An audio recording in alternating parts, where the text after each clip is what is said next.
All right, here we are. Man, it was slow for a minute there.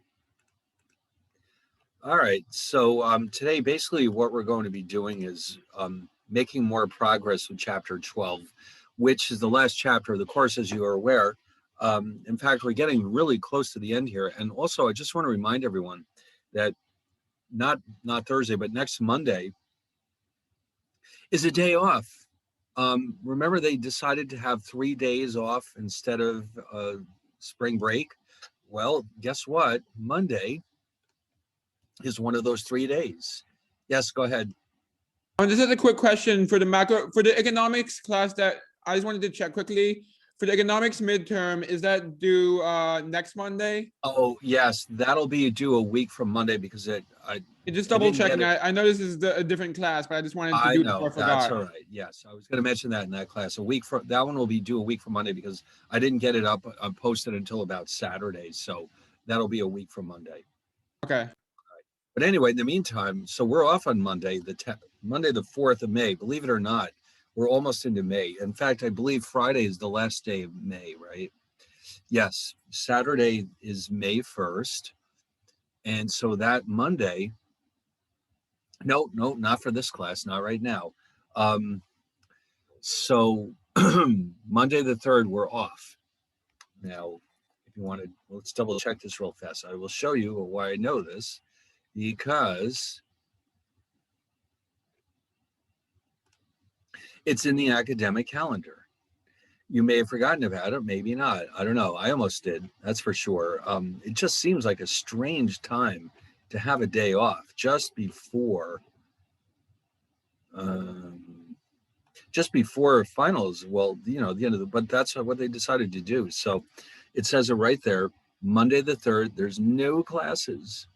So that means we have to be a little bit careful, but it's okay because we're actually a little bit ahead of where we need to be at this point in the semester. So we're not going to fall behind. We're not going to lose anything. Yeah, I think you're right too. It just seems completely arbitrary. You're right. They may very well have picked them out of a hat. But I'm pretty confident that there will be no more of this nonsense in the future. Everything will be more or less back to normal.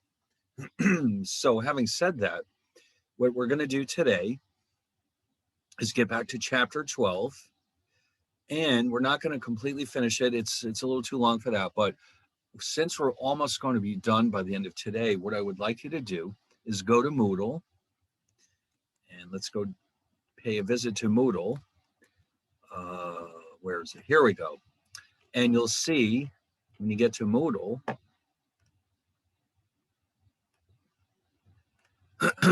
that at the very bottom here, we have chapter 12 problem set.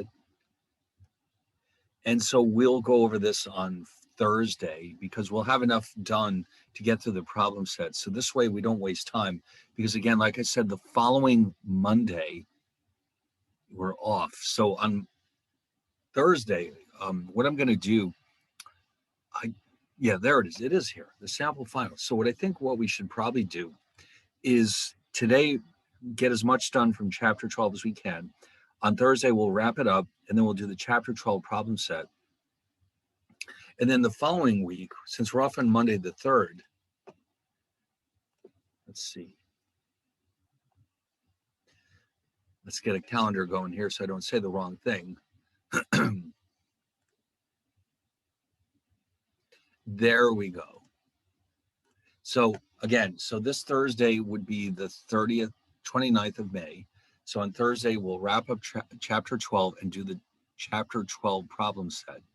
Then we're off on Monday. And so on the 6th, we could actually do the sample final. Now, that would mean that we're completely done. And I could actually post the final exam on the 6th. Now, we're not technically supposed to start the finals until the week of the 13th. So that would mean that I could give you more time than usual to finish the thing. I don't know how long. I have to find out when the grades are due, but technically the final exams are supposed to start on the 13th. So in other words, we may not need to have class at all on Monday the 10th because we're just about done anyway. Would anyone object to having another day off? I kind of thought not. So, all right, well, that's what it looks like where we're heading. So, yeah, I figured as much because let's face it, you could use that extra time to study for your other tests, um, or sleep late, whatever the case may be. So, but it means that you still have to go to your other classes on the 10th. Don't forget about that little detail. It's only on Monday the 3rd that you're actually completely off. Yes, that extra hour and a half could make a big difference for the rest of the day. So, all right, so that's where we're headed. So let's get back to this now. In chapter 12, we partially did several sections, but we still have a ways to go. So let's just very quickly review a few details. For example, we know that we've been looking at measures of central tendency, which include mean, median, and mode. And we already know how to calculate these three measures, and we also have a pretty good understanding of when we might use them. The mean, of course, there's two separate formulas. There's a sample mean and there's a population mean, but they represent the same information because in each case, all you're doing is you're adding up all the elements that you have and dividing by the number of elements. Okay, that's true whether it's a sample or a population. The only difference is the notation. And you might recall that the formula that we use is that Roman letters are used to represent samples and Greek letters are used to represent populations. So if you look at the corresponding formula for the population mean, you'll see that the only real differences are the Greek letter mu is used here and the sample size is replaced with the population size, which we will call capital N. We also introduced a very special kind of mean, the weighted average, which is used for cases where we have a lot of repeated values, or else each element in our sample or population is not worth the same amount. So that would be the case with our GPAs. We know that with GPAs, we have to take into account not just the actual grade you got, but also the number of credits. And so because of that, your GPA is calculated as a weighted average. All right, so they don't just add them up and divide by 4. Let's put it that way. They can't because the credits are typically different. Not always, I mean, but many of them are different. So overall, you do have to take that into account. And then we introduced the median, which of course is the halfway point between the bottom half of the data and the upper half. And this one, we remember, had no formula. It's simply a process. And where we divide or sort the data, and we look for the element in the center, which is easy when we have an odd number of values like we did here. So 2 is clearly the median because half the elements are lower than 2 and half are greater. If we have an even number of values, there's one extra step we have to take. We have to take the 2 in the middle and average them out. It's not that hard, okay? So with the median, we have a procedure instead of a formula, and it works the same for both the sample and the population. And we also saw last time, or not, maybe not last time, but recently, that the main reason for using medians is because they're more useful in the presence of outliers in our data. Okay, and you might recall that an outlier is simply an element which is much larger or smaller than all the other elements in your sample or population.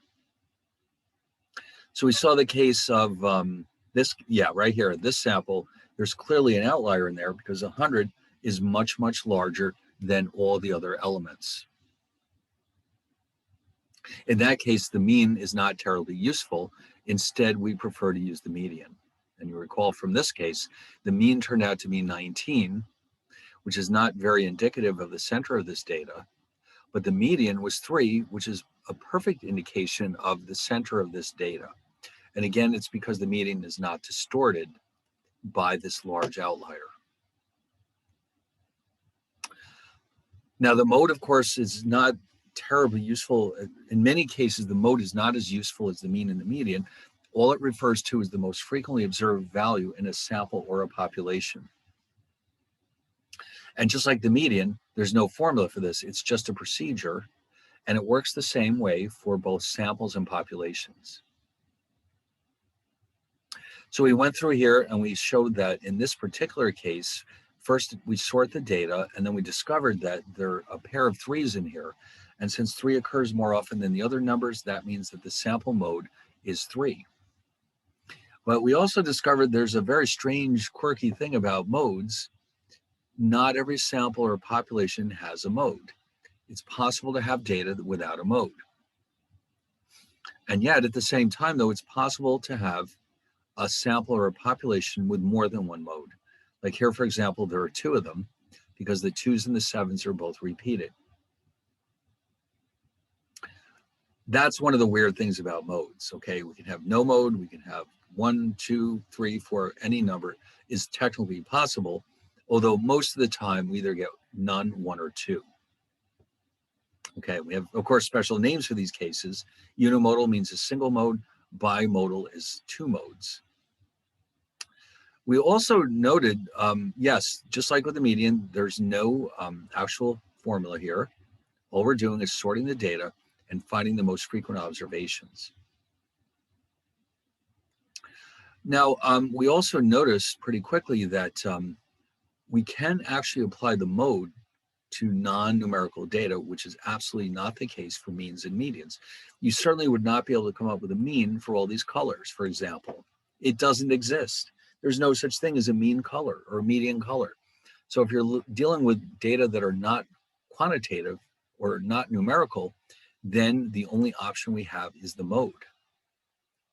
So this is one area where the mode has an advantage. It can be applied to non-numerical data. That's one of the main reasons why we do see it used for non-numeric data. By the way, I threw this in afterwards. Numerical data is usually known as quantitative data. Non-numerical data is often known as qualitative data. You see this subtle difference there. Qualitative means non-numerical, quantitative means numerical. Okay, so I just thought you'd like to see that. It's important. I mean, I'm not asking you to memorize this, but when you run into these words again, you should know what they mean. Nice. Okay.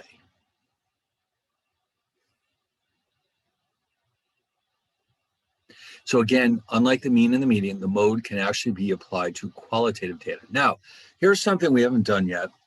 It turns out that we can use our mean, median, and mode to help us understand the properties of a sample and or a population, but in a very specific way. So we're going to be considering 3 possible cases that we could identify by understanding the mean, the median, and the mode and how they're related to each other. So you can see there are 3 cases that we want to look at. Now, not all data falls into one of these 3 categories, but when they do, we would like to know about it. All right, so you'll see in a minute what these 3 actually mean.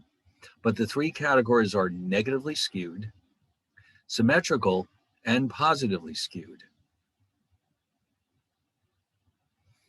All right, so now I'll give it a minute to catch up, but in order to fully understand what we're about to do, I'm going to introduce you to a special type of graph that we often use in statistics to help us understand the properties of our data. All right, so I'll show it to you in a second. I'll let you catch up.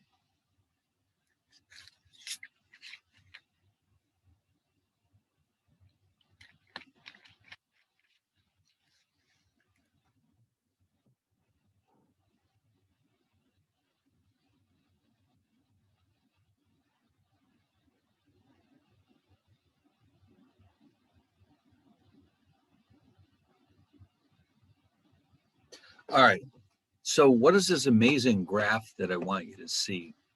It's something you may have seen before. What I've done is I put together a graph which represents the distribution of grade point averages in a class.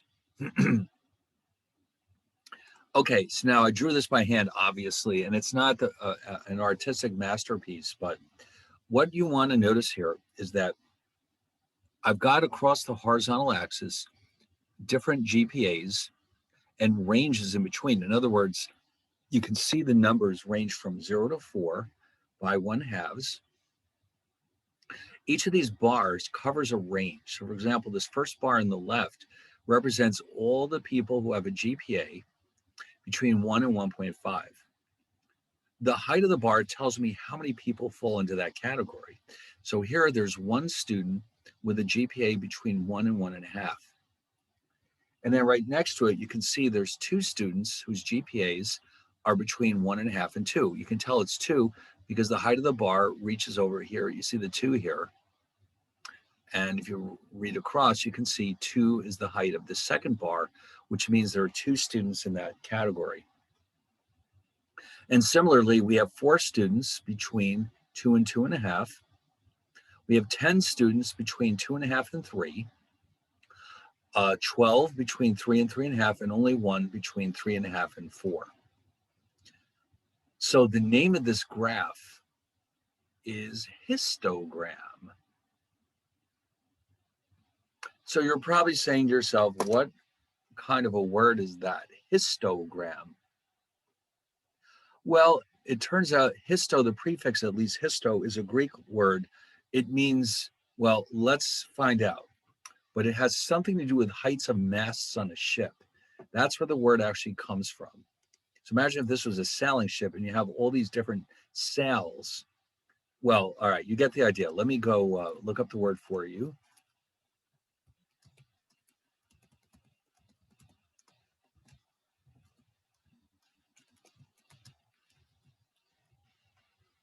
Okay. To stand, make, or, oh boy. I'll tell you what. Let's do this. There it is. The word comes from the Greek root histos, which means both the mast of a ship and anything set upright, like the bars on a histogram.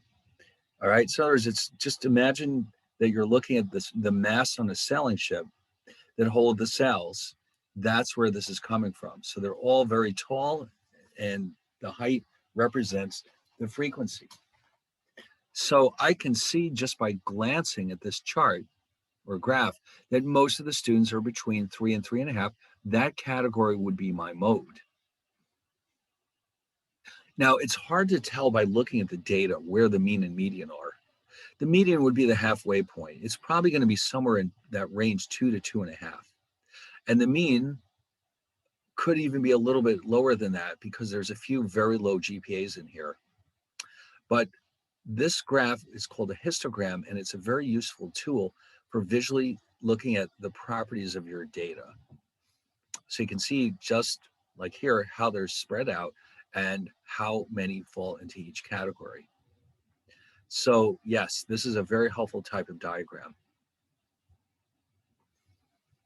Now, you know, obviously it's a special type of bar chart. You've seen those. Bar charts have bars that are either vertical or horizontal, but the histogram specifically means that the vertical axis represents frequencies or possibly probabilities.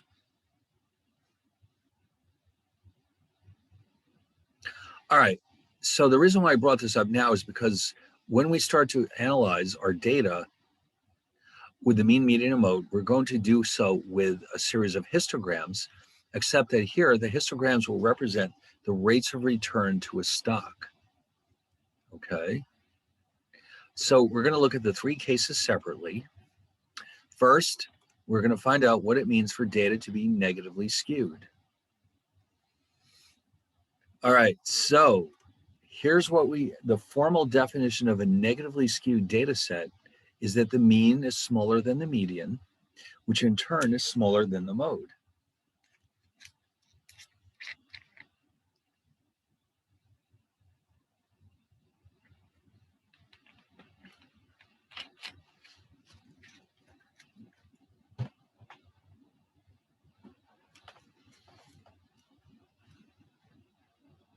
So what does this thing look like? That's the interesting question. All right, well, I'm going to show you an example that I made up. And I graphed this in Excel. The thing is, Excel graphs are not always perfect, but they'll give you a sense of what we're looking for.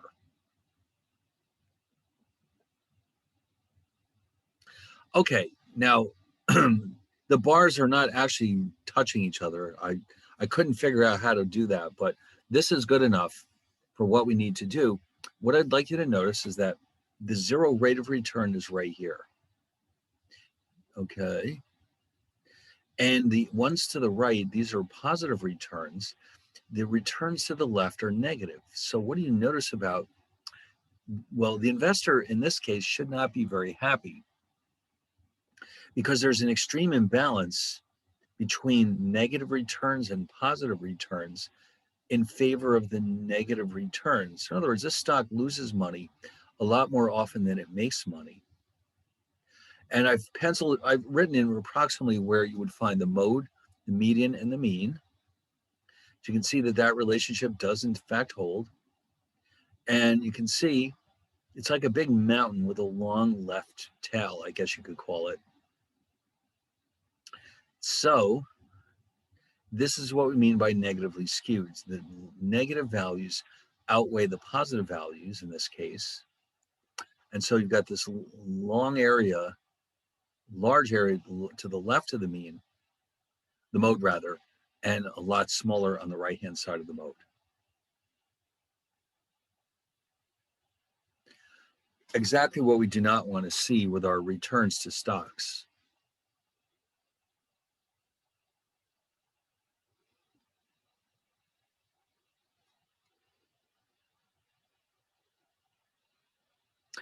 Okay.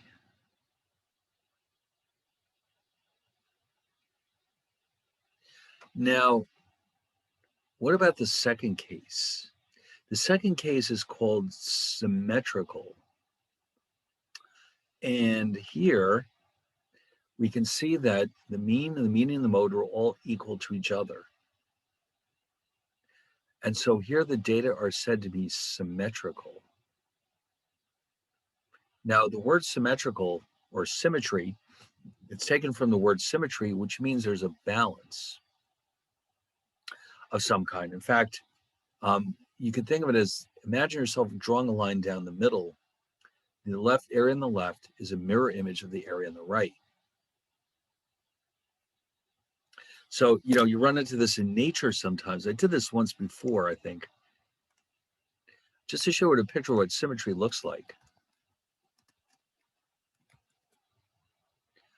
You see what's going on here? You can imagine that if you drew well, this is not a real snowflake, but if you were to draw a line down the middle, the area on the left exactly matches the area on the right. So we say that this shape is symmetrical about the middle. Okay. Some of these are actual snowflakes. And you always, you see the same thing. And these are very beautiful patterns. But what they all have in common is if I drew a vertical line down the center, the left and the right would be mirror images of each other. And therefore, these patterns are said to be symmetrical or symmetrical about the center or the mean.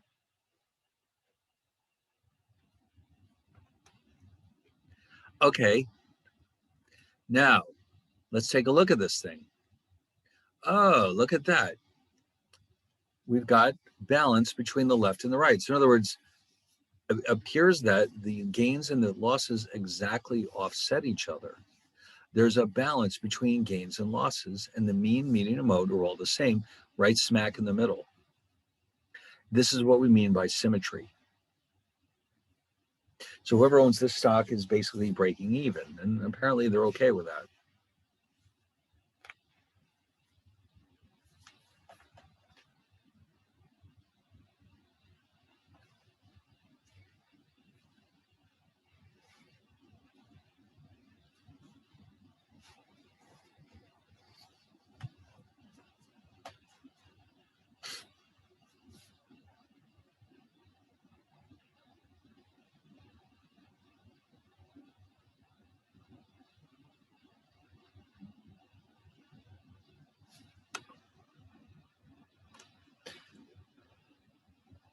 A parabola is symmetrical. Yes, it is. Exactly. That's right. Because a parabola,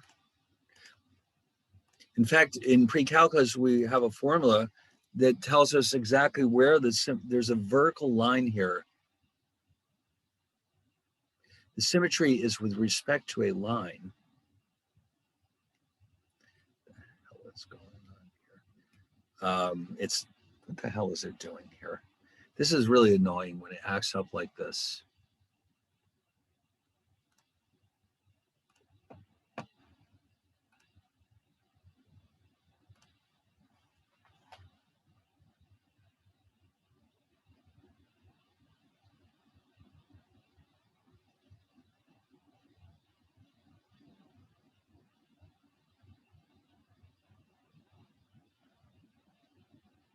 Okay, this is a very clumsy drawing, but you can see there is a line, which we call the axis of symmetry.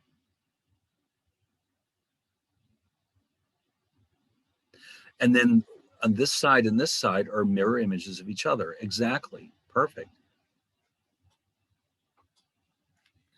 Okay, but yes, that's right. And there's symmetry all over the place. You know, a lot of architecture is designed to be symmetrical, and you run into symmetry in nature, as we saw with those snowflakes. But anyway, here it simply means there's a balance between the positive returns to the stock and the negative returns. And we know that this is happening because the mean, the median, and the mode are equal to each other. All right, now what about this last case? Then we have the case where the data are positively skewed. This time, the direction is reversed. The mean is the largest. It's greater than the median, which in turn is greater than the mode.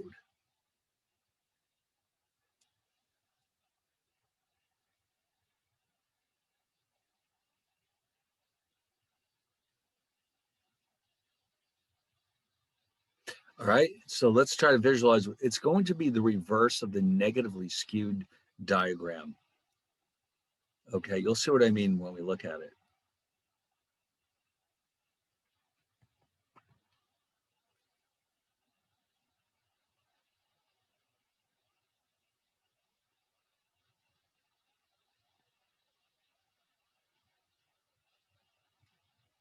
All right, oh, here we go. Now this is the one that makes us happy, because now all of a sudden there's more positive returns than negative returns. Okay, like I said before, this is exactly the reverse of what we saw before with the negatively skewed data.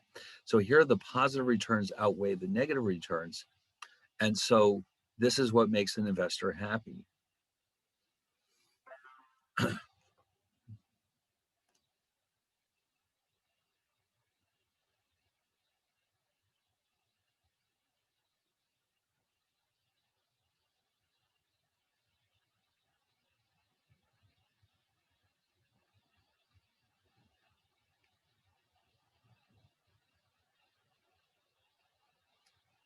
All right.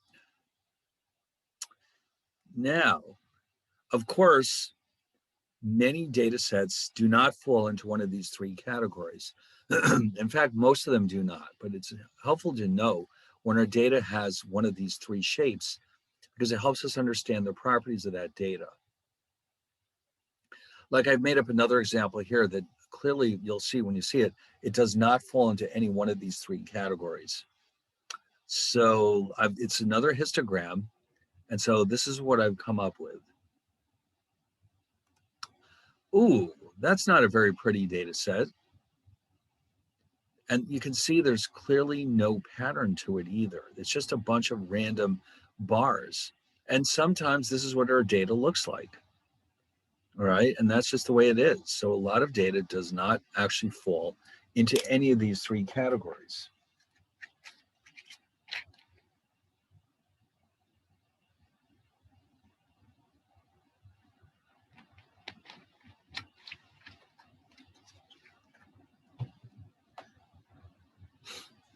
Okay.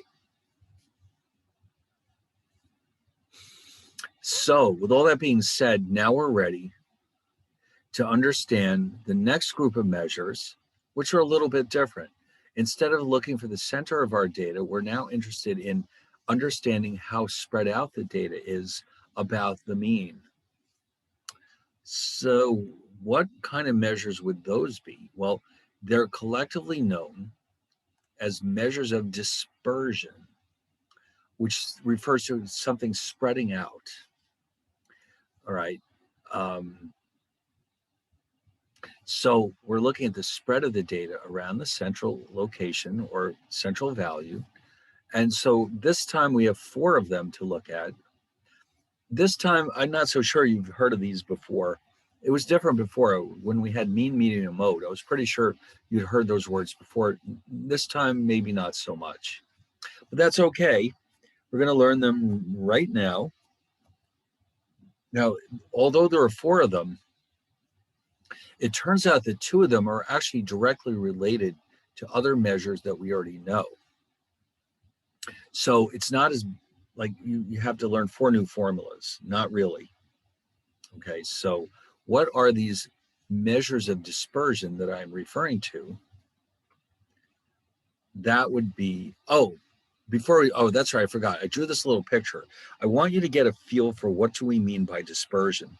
So imagine you've got 2 stocks in your portfolio, A and B. I've drawn a histogram for each one, and you can see that both of them have a mean of 5%. And yet their behavior is very different, isn't it? How are they different from each other? The stock B is more spread out than stock A. Exactly. That's right. Although even with the same mean, they can have different spread to them. And that is something we need to capture with our measure of dispersion, because this is also obviously very important information. If you hold stock B, for example, you're going to go through a series of very good years and very bad years. Whereas with stock A, every year is almost the same, which might be boring, but it also means that stock A is very safe. All right. In other words, if you're buying money for your investing your money for your retirement, you may not want to take on a very risky stock. So you might buy a stock A where every year the return is as high as 7% or as low as 3%. Whereas on the right-hand side, if you notice, the range of possibilities is quite wide. And so that might make you very nervous, as well it should. Okay, so how do we tell them apart?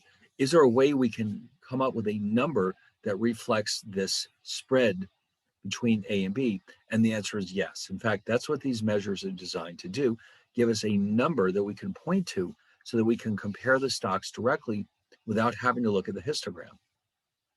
And by the way, here, I mean, in this case, I've made it very, very obvious that B is more spread out than A.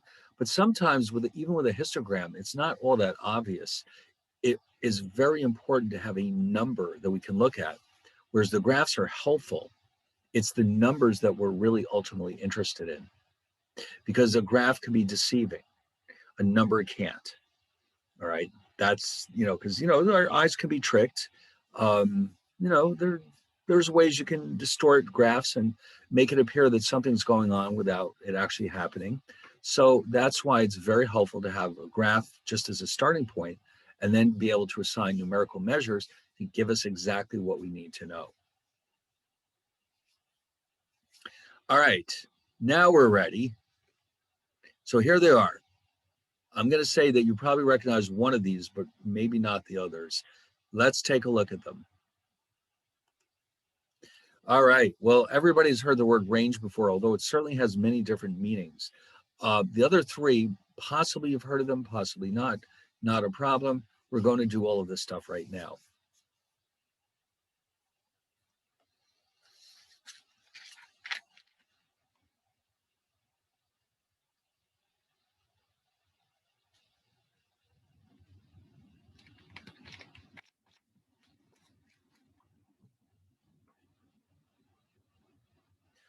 All right, so let's give you a minute to catch up, and then we'll define each of these terms. The first one is easy. The second one is a bit more complicated. But even then, it'll rely on our understanding of the summation operator to get our results.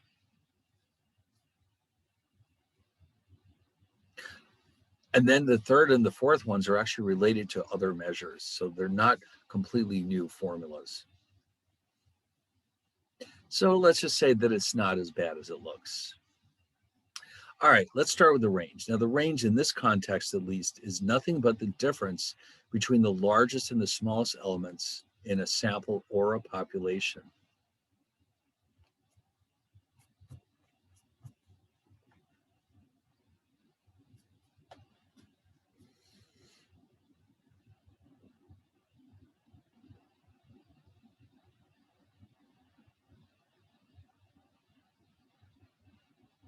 Now, I've put together a very quick, simple example, which is not very numerical at all. It's more fun. Imagine you have a suite and you've got a couch in your suite and it really has seen better days. And it's time to get a new one. So you go to Macy's and you say, all right, let's see what they've got. And you look at all the prices and you discover that the cheapest couch is $400 and the most expensive one is $2,000. Well, the range is therefore very simply 2,000 minus 400, which is $1,600. And that's all it is. It couldn't be any easier. And of course, as poor college students, you'll pick the $400 couch because that's all the money you've got. Right? When you graduate, you can have the $2,000 couch. All right. Plus, your couch is going to get beat up anyway, so you might as well buy the cheapest one.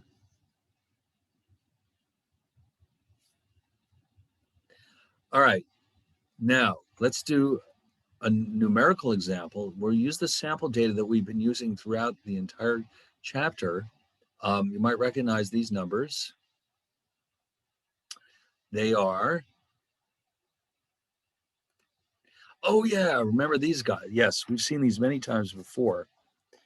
And we'll use them again. This time though, we're calculating their range.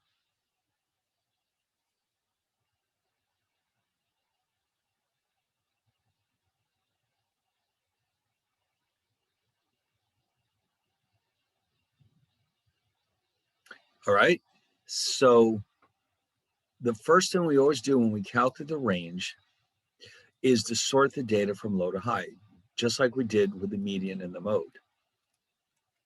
And when we do, we get these numbers, -1, 1, 2, 3, 5. And so therefore, the difference between the largest and the smallest elements, 5 minus a minus 1, is 6. And don't forget, when you subtract a negative number, you're actually adding it. So you end up with a range of 6. So the difference between the smallest and largest numbers is 6.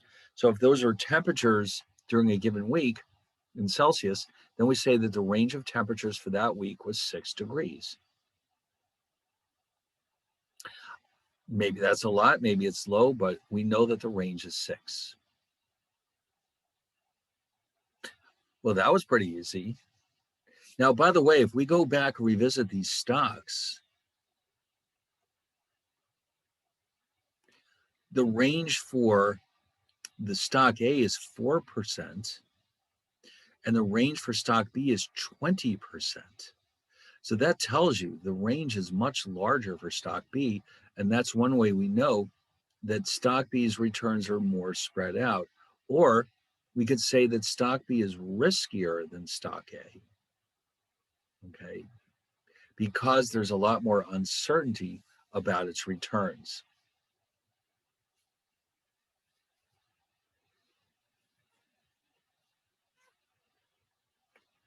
And so you see what I mean about having a number. You can see, I mean, visually that the B is spread out more than A, but having that number, 20% versus 4%, gives us a level of precision that's hard to have when you're just looking at the graph.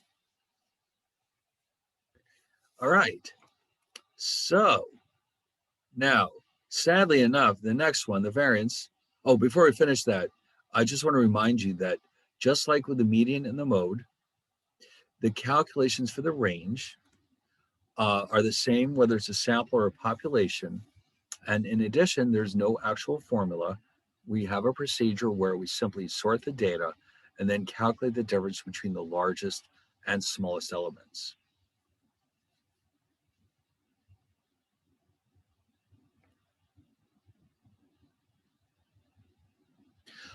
Well, now, as I was about to say, the sample variance is a little bit more challenging. The variance itself can either be calculated for a sample or a population, and each one has its own separate formula, like with the mean. Okay, we need a separate formula for the sample variance and the population variance. Now, each one of these requires us to remember the properties of the summation operator. In particular, I'm going to go back and remind you about the last one we looked at, which was, oh boy, where is it?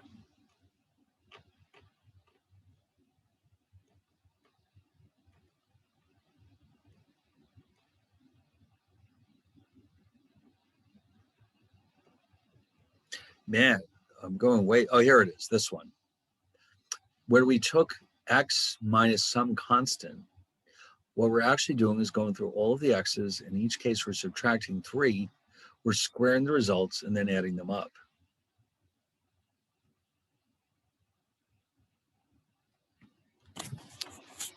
So we're going to see something like that going on with this formula for the variance. But we already know what it means. So that's very helpful. All right, so let's go back and let me introduce to you the sample variance.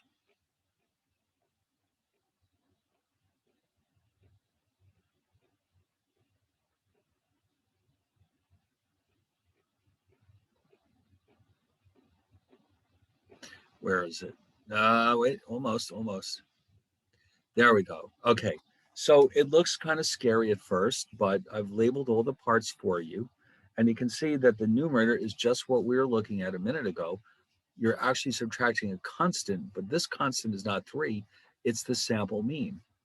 Okay, so in other words, you have to figure that out first, and then it gets subtracted from every element in your sample before you square them and add them up. And then the denominator, we have the sample size minus 1. And all of this is labeled as S squared.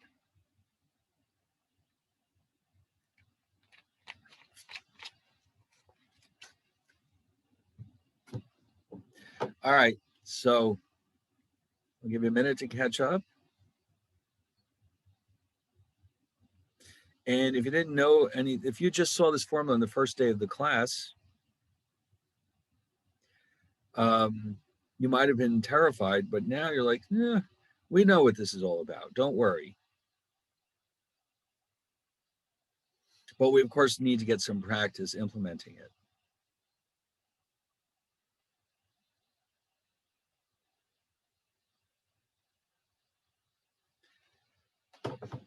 All right, so we get what all these elements represent.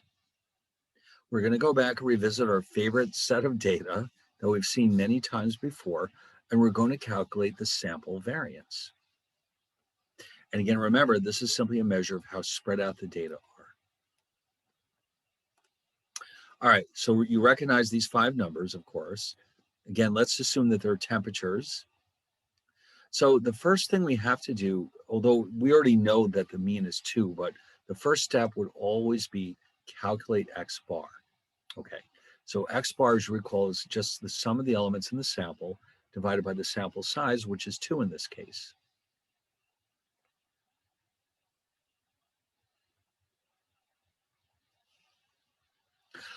That's the number we're going to subtract from every element in our sample and then square the results.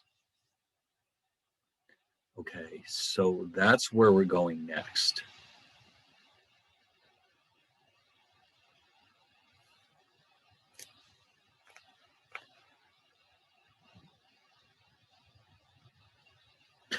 All right, now let's implement the formula.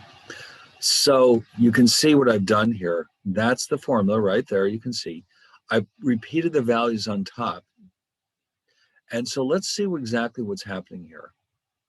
We're going through, and I've labeled them for you. You can see that I've got first x1 minus x bar squared, plus x2 minus x bar squared, plus x3 minus x bar squared, all the way down to x5 minus x bar squared. So that's the first step. Plug in those numbers carefully. very carefully. If you make one tiny little mistake, you can't possibly get the right answer, can you? No.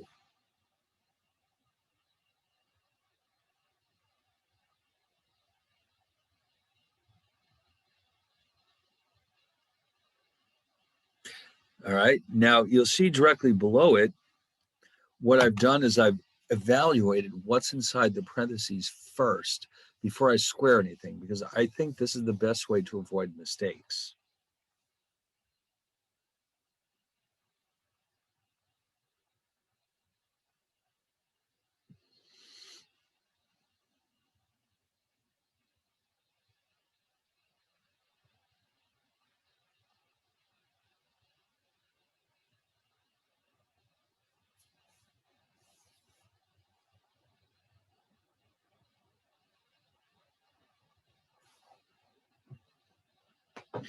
Okay, are we ready to go on?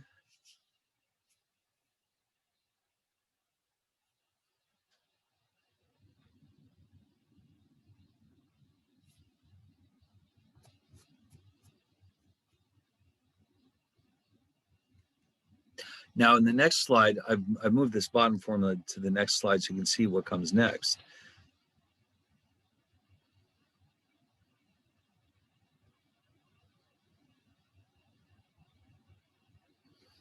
Okay.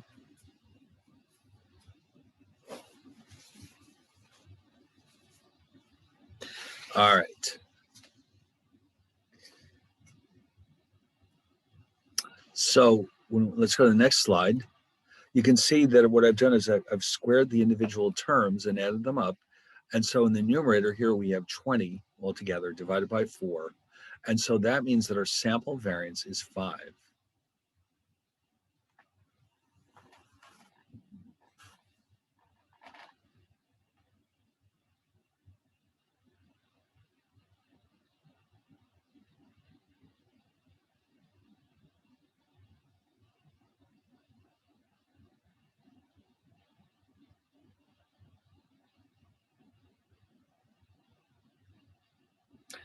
All right. Now, the variance does have some problems that make it less useful than it could be as a measure of dispersion. It turns out that the problem with this measure is that the results are measured in what we will call squared units. And that, of course, it's because you can see we've got the sums of squares here used to create our measures. So the problem with that is that what we end up with is squared units. So in other words, if our data do represent temperatures in Celsius, that 5 that we just got actually means 5 degrees squared. Now, I don't know about you, but I have no idea what that means, 5 degrees squared. So what can we do to get around this problem? We have another measure that's designed to do exactly that. Get rid of this annoying squared unit problem. So we will introduce a measure called standard deviation, which is just the square root of the variance. It's that simple. So remember I said before that 2 of the measures we're looking at here are functions of each other. Here's a classic example of that. Our standard deviation is just the square root of the variance, which gets rid of the problem of squared units.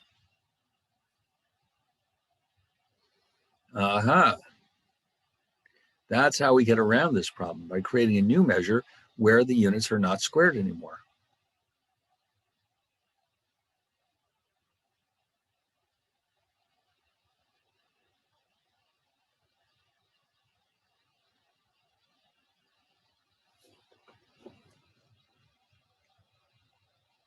So the formula for the sample standard deviation is just exactly what you expect it to look like.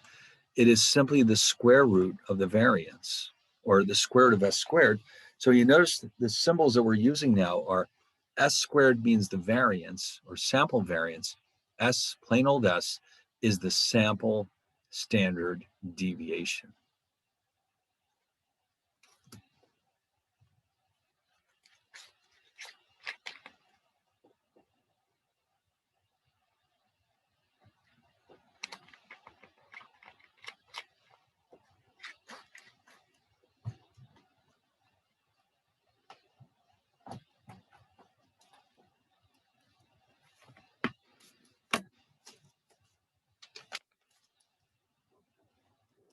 So in this case, what's going to happen is when we apply this to our result,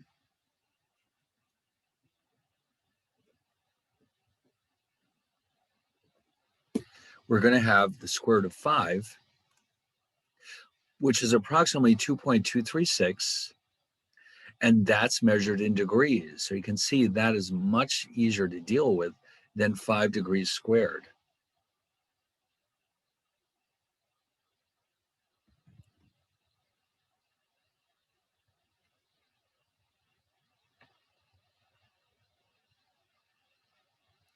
All right, now I'd like to show you how this might work for those stocks we were looking at before. From way, way back here, this graph, suppose that, now here it's hard to tell because we don't really have the actual data, but what if I did the calculations? Suppose I had the actual numbers and I did the calculations for the mean and the standard deviation. What might they look like?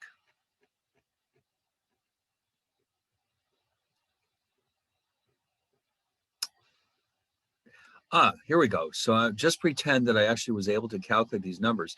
Remember, the means were both 5, but remember, stock B was way more spread out than stock A. So therefore, you might end up with something like this. A standard deviation for A, which is well below the standard deviation for B. And that is how I know that B is riskier than A, because the returns are more spread out or more uncertain. So if I'm picking stocks, I need to know this information. It's critically important.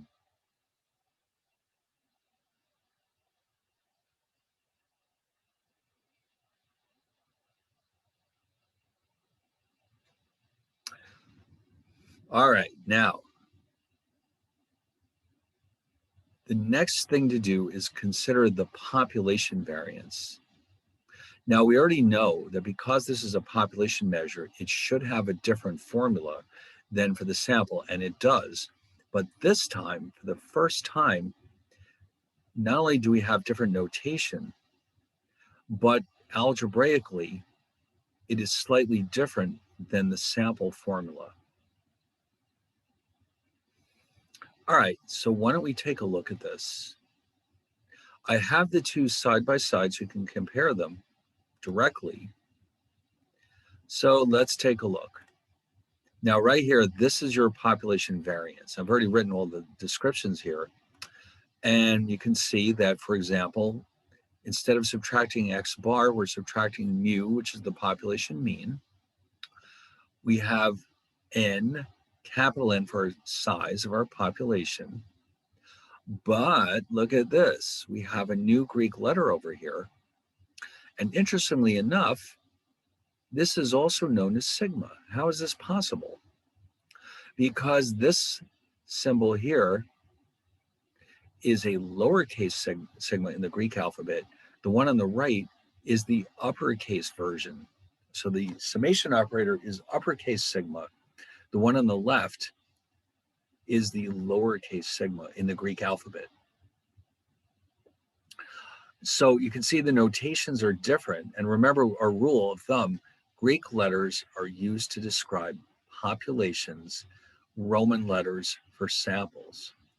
But in red, I put something there so you'll notice it very quickly. The denominators are different. It's not much of a difference, but they are different. So you have to pay attention to that. All right, so the two formulas have different notation and they're slightly different algebraically.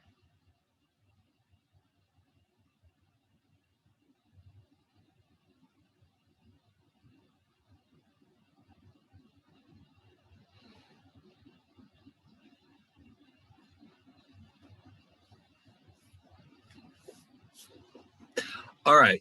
Now, there's no separate form. We're not going to do a separate case right here. That will come up in the problem set. But of course, then there must be a corresponding standard deviation for the population. And once again, it is simply the square root of the variance.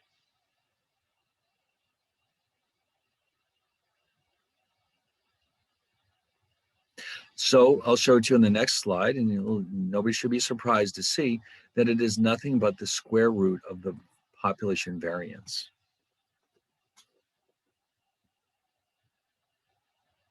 And you could just rewrite this as the square root of sigma squared if you want to.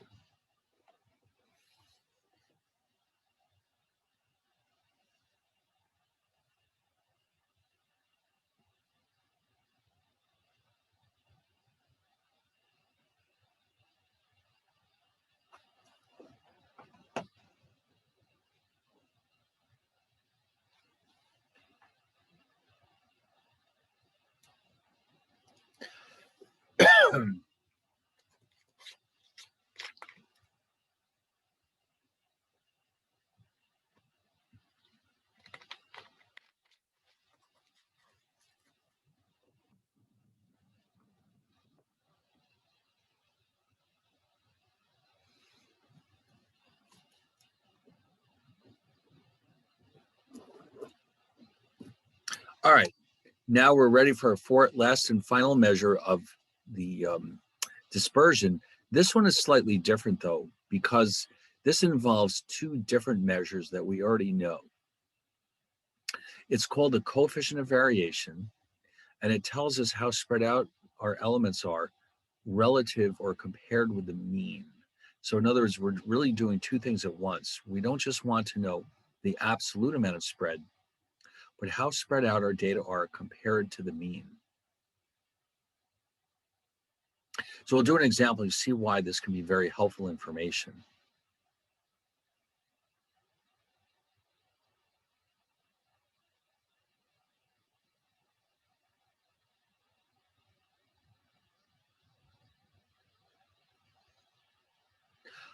All right, so how's this defined? Well, we have a version for the sample and for the population, but they both have the same exact setup. In both cases, we're taking the standard deviation, we're dividing it by the mean, and then we multiply it by 100 to turn it into a percentage.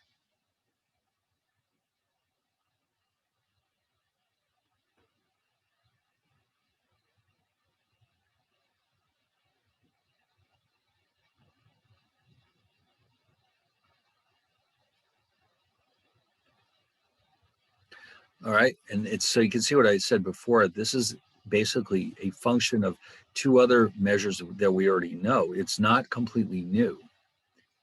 So on the next slide, I've showed you just so you can see what they look like. The sample version and the population version are the same except for the notation. All right.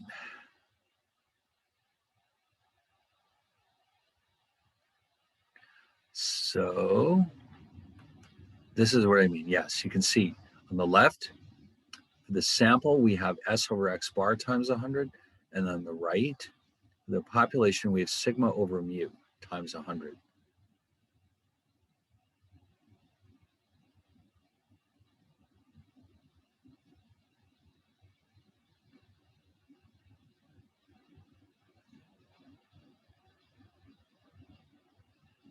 All right, so now we're going to look at two portfolios of stocks, and we will in each case be given their means and standard deviations so that we can determine their coefficients of variation. But more importantly, we're going to learn how to interpret them.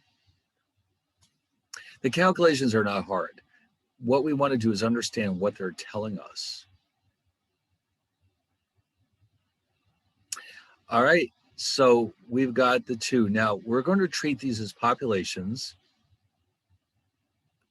All right, we have two portfolios of stocks, A and B, and each one will treat as a population. For each one, we have calculated the mean and the standard, the mean of the returns and the standard deviation of the returns. And so let's take a look at the data for A.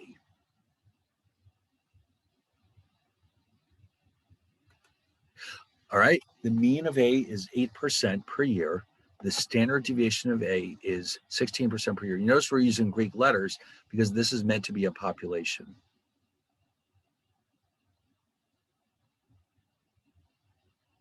Also, I just want to point out here that whenever we have percentages, the best bet, as far as I'm concerned, is to automatically convert them into decimals. Notice how I didn't write 8 and 16. I wrote 0.08 and 0.16 because normally algebraically it's easier to work with the decimals than these whole numbers. You're more likely, in my opinion, to make mistakes with the whole numbers. We can always convert them back later on if you want to.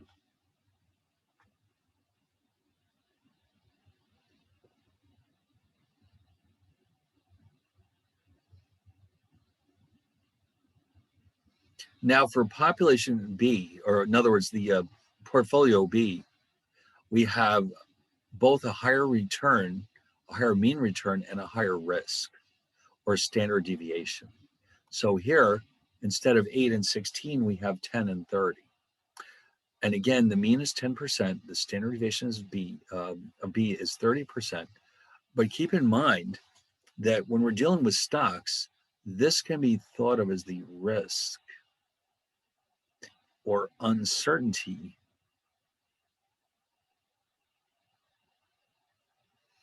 of portfolio B.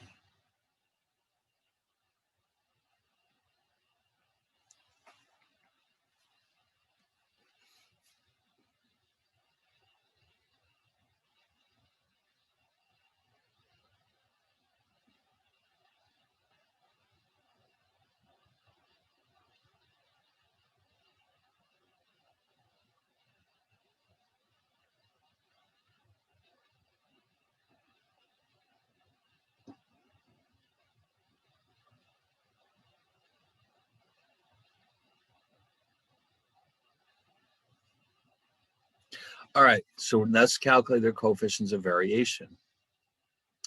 How about for A? Now you see, all you have to do is take the ratio of the standard deviation to the mean and multiply by 100 to give us a ratio or a final value of 200%, which tells me that the risk is double the return of this stock or portfolio of stocks. Now it's hard to say whether that's a good number or bad, but what we can do though is compare this with B to see which one we might choose to invest in.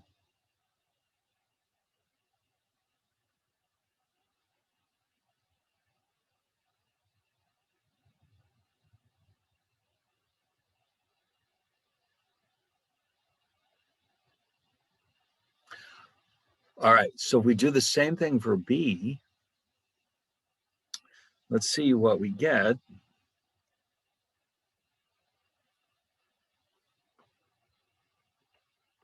This time, remember, we had a standard deviation of 30% and a mean of 10%. So we end up with 300%. Oh, now you see, this time the risk is triple the return.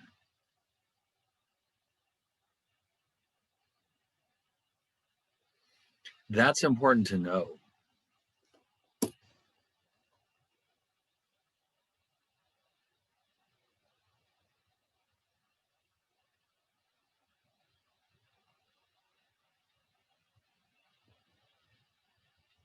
So which one do we pick?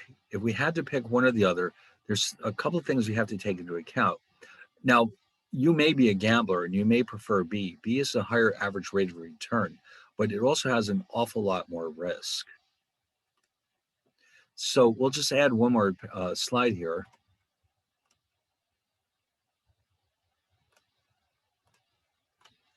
So although portfolio B offers a higher average return than A, 10% versus 8%, portfolio B risk is substantially higher than for A, 30% versus 20%, 16%.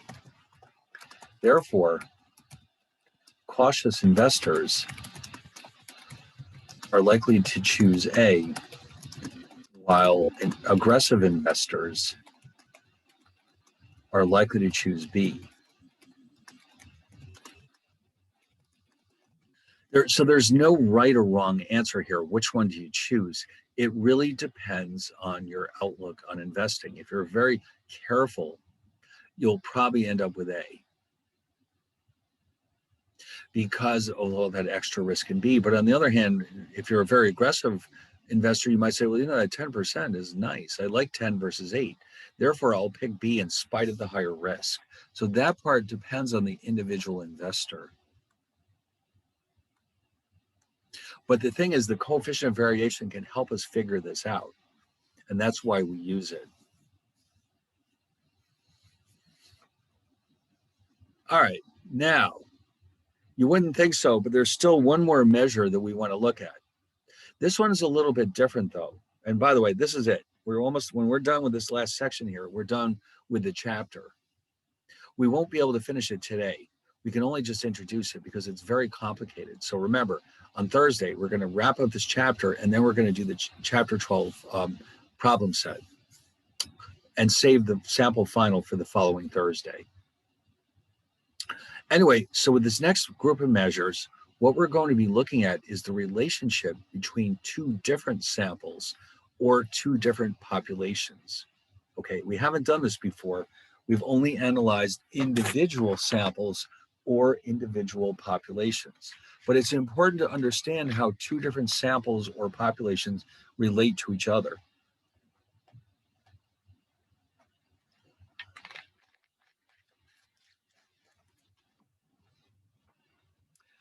The measures themselves, you may have heard of these, maybe you haven't, are called covariance and correlation. Very scary sounding names, aren't they? Yes. But they're not. You'll see.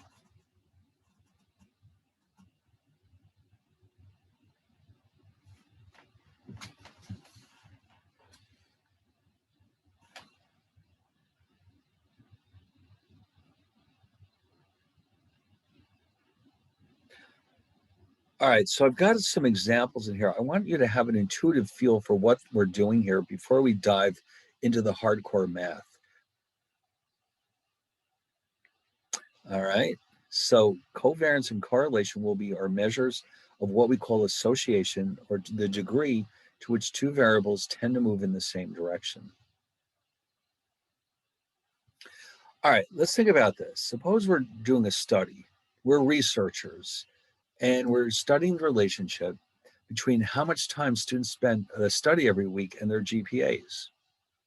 We would certainly expect that more studying leads to higher GPAs, of course. So we say here that there's a strong tendency for both these variables to either increase or decrease at the same time. So in other words, the more you study, the higher your GPA should be, but the less you study, the lower your GPA should be.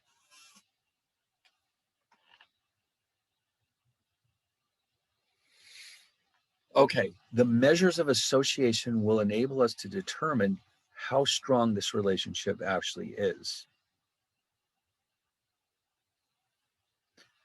Okay, now let's say that's our first study. We've been commissioned to do 3 studies for SUNY Purchase.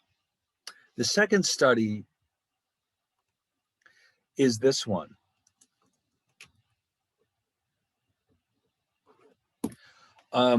We are looking at the relationship between how much time students spend texting and their GPAs. We would expect that, well, as you can probably guess, more texting time leads to lower GPAs and vice versa, because the time you spend texting is time that you're not studying. So therefore, here we'd expect the two variables, texting time and GPAs, to move in opposite directions. And this is something that our measures of association can tell us.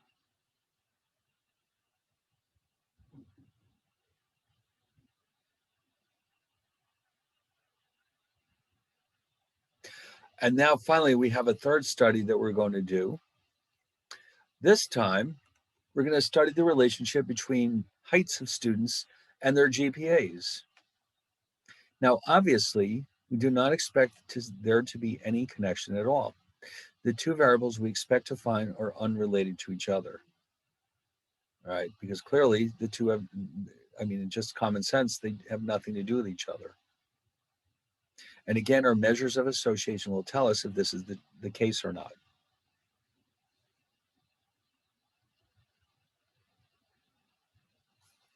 All right, so now I'm going to introduce yet another cool graph that will enable us to understand these measures. All right, this time we have something which is called a scatter plot, which will enable us to determine if there's any connection between two variables, such as studying time and GPAs.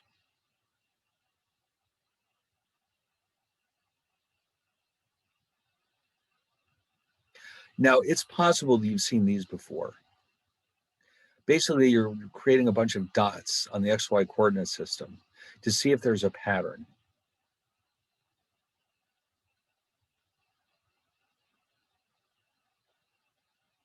All right, so here's an example of the GPA and studying time. All right, so I've already written all the explanations in here, but what I want you to notice here is that each point, well, first of all, X is going to be the studying time, which we call the independent variable. Y will be the GPA, which we call the dependent variable, because your GPA should depend on how much you study, not the other way around. So each point that I've created here represents one student's GPA and studying time. Okay, so for each student, they have a GPA and they have a studying time. We plot these points on this graph. And of course, since these are all positive numbers, they have to be in the first quadrant. And if you notice, there's a pattern to those dots. They seem to be gravitating to the upper right-hand corner. And so I've just put through there what we call a trend line that is intended to capture the behavior of those points. And it's almost like those are birds flying from San Diego to Maine or something. They're flying in a northeasterly direction, and that line is a plot of their path. They're heading northeast. And so here we say that the slope of the trend line is positive, which means that there is a positive connection between studying time and GPAs, which is exactly what we would have expected. So the scatter plot enables us to see if there is a relationship between two variables, and if so, is it positive, is it negative, or maybe there's no connection at all. So like all graphs, it's meant to be a quick, intuitive look at the data before we calculate the actual numbers. All right. Now in the next slide, I've got the GPAs and texting time case. All right. So let's take a look at it. But you'll notice what's different this time. GPA is still on the vertical axis, texting is on the horizontal axis, but now look at those points. What does that mean? It means that more texting time is accompanied by lower GPAs. And so the trend line has a negative slope, which is exactly what you would expect.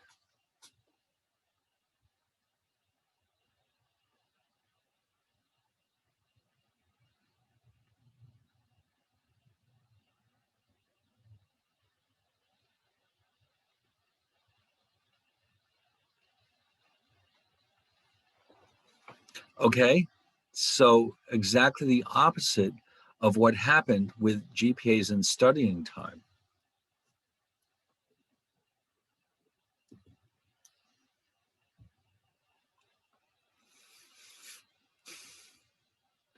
And finally, we can do the same thing for the GPAs and heights example. What do I mean by that? Let's look. Now, GPA is still on the vertical axis, X is on the horizontal axis, that's height. Here, the points are randomly scattered all over the place because we have tall people with high GPAs, we have tall people with low GPAs, we have short people with high GPAs and short people with low GPAs, and everything in between. The points are just randomly scattered around.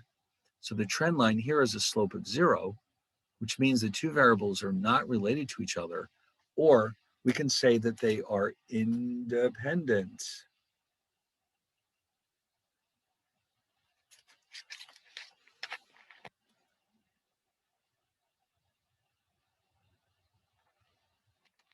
Okay, so again, these measures of association are designed to help us understand which of these cases we're looking at with our data.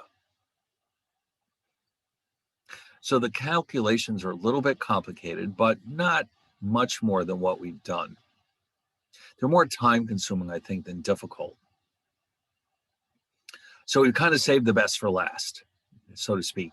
So anyway, but this way, I think once we start doing the calculations, you'll have a much clearer understanding of what the numbers are actually telling us and what we're looking for. All right, so this is as far as I got with the other class. So I would like to stop here because what's coming up next is very complicated.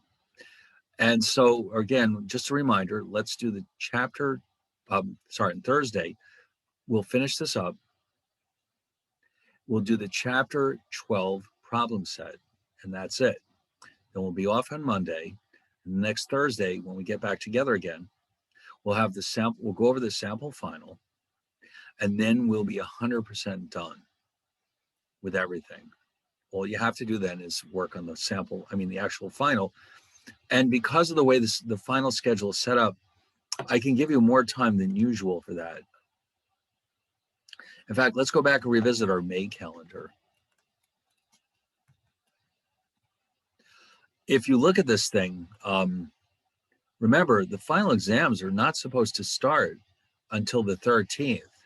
If we're done by the 6th, well, I can, let's face it. You should be able to have until at least let's say the Monday, the 17th to get them done. Although I will look and see when the grades have to be ready by, and I'll let you know about that. But no matter what happens, you'll have an absolute minimum of 1 week and probably more than that to get this done.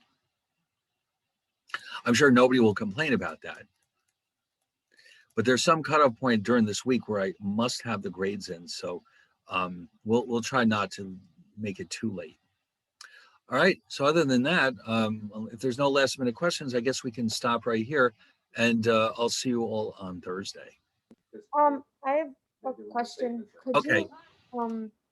Could you bring back the two slides? Sure. The one Which one? The one that explains sample variance, and then the one that explained coefficient of a Oh, variance. okay. All right. Okay, hold on 1 second. I'm gonna write that down. That's okay. This one? Yeah, I just don't know where my pen went now. Oh, all right. Go ahead. Yes. I'll leave it there for you. Anyone else?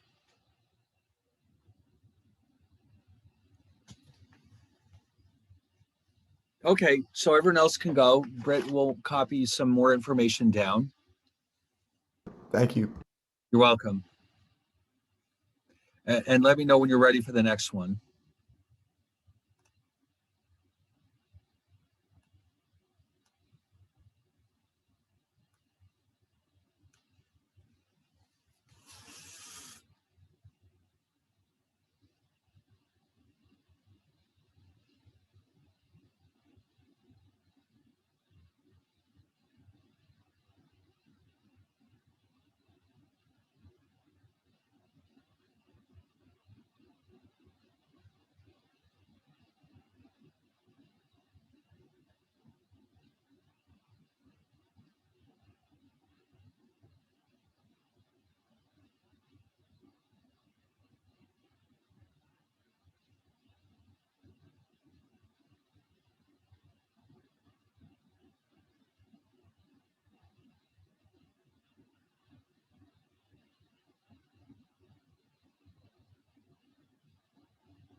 Okay. All right, what's the next one? It was the coefficient of coefficient of variation. How do you say Oh, it? okay, let me get that one for you. Is it this slide? No, it's the one before. Oh, okay. No. Needs to be better.